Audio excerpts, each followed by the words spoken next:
আসসালামু আলাইকুম বন্ধুরা, আজকে আমার লেবু গাছটা দেখাবো। ছাদের টবের উপরে লেবু গাছ, ছাদের উপর টবে লেবু গাছ। লেবু গাছটা আসলে প্রায় 3 বছর 3.5 বছর হয়ে যাচ্ছে, এ পর্যন্ত কোনো ফুল এবং ফল দেয় নাই। এজন্য গাছের যত্নই বাদ দিয়ে দিয়েছিলাম। ওদিন হঠাৎ দেখি গাছে ফুল আসছে, বুঝতে পারি নাই।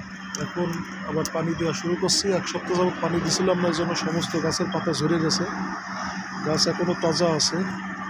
তো বন্ধুরা, এখন আসলে এই মুহূর্তে কী করণীয় আছে আপনাদের জানা থাকলে জানাবেন, এবং আমার গাছটার জন্য সবাই দোয়া করবেন যেন আমি এই গাছের লেবু এবার রমজান মাসে ইনশাল্লাহ শরবত খাইতে পারি। এই যে ফুল দেখেন, ফুল আসছে, কত সুন্দর ফুল চলে আসছে গাছে। আসলে কথায় আছে না, কষ্ট করলে পারে কৃষ্ট মেলে। আসলে এটা বাস্তবে উদাহরণ।